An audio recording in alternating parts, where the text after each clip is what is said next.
Welcome back. Police on Exuma are investigating a traffic accident that occurred on Monday, the 7th of July. That's this morning. Occurred around 1 a.m. this morning.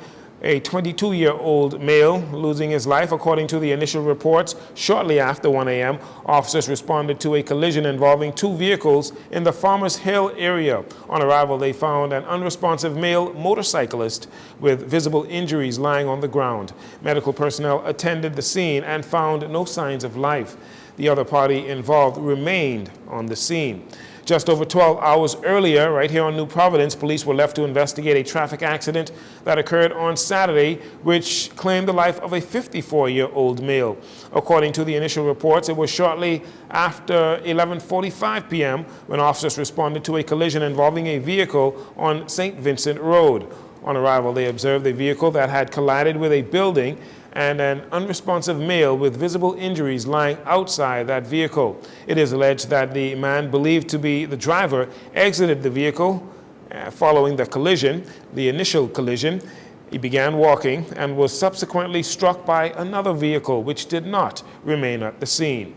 Police are intensively investigating. There are now 38 recorded traffic fatalities for the year 2025, compared to about 33 traffic fatalities around the same time last year, 2024. Police are investigating a stabbing incident that occurred on Saturday, which resulted in a juvenile male being hospitalized. Police say shortly before 12:45 a.m., the victim was at a park in Nassau Village in that area when he was allegedly attacked by an unknown male who stabbed him multiple times. The culprit fled the area on foot in an unknown direction. The victim was transported to the hospital by ambulance, where he was last listed in stable condition. The opposition is questioning why the Ministry of Finance is contracting Christmas decorations for nearly $500,000. F&M leader Michael Pintard stated that under the Davis administration, the Ministry of Finance has been awarding large no-bid contracts that are well beyond its legislative purview. These contracts are blatantly biased and raise grave concerns about the misuse of the public funds, says Pintard. One of the most recent awarded contracts is the contract to beautify New Providence and some of the Family Islands for the Christmas holidays.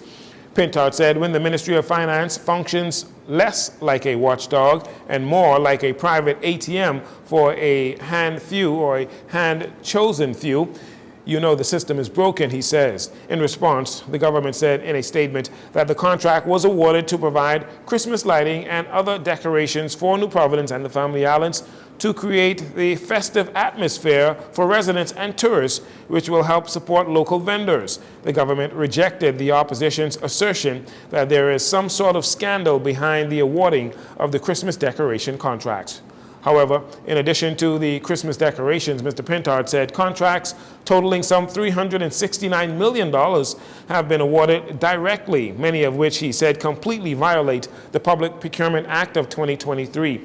He said the F&M believes that it leaves many deserving contractors robbed of real chances to bid on the various contracts that the government has to offer.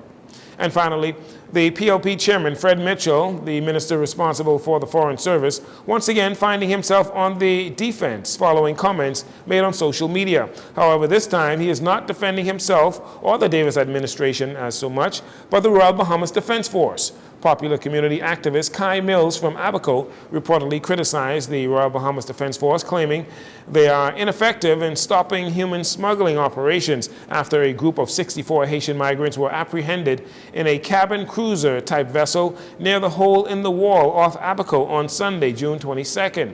Mr. Mills gave all of the credit to the U.S. Coast Guard. However, Mr. Mitchell, who is currently in Montego Bay, Jamaica at the CARICOM meeting, sought to set the record straight.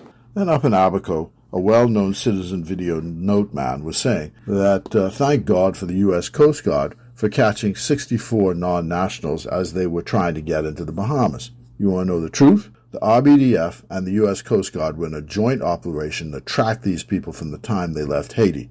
They were headed to the United States, not the Bahamas, and our RBDF stopped them in this operation off Hole in the Wall in Abaco, stopping them from getting into the States, and they should now be back in Haiti. There were 50 males and 14 females on board that vessel. That'll do it for your JCN Evening News. Once again, I'm Jorino Saunders.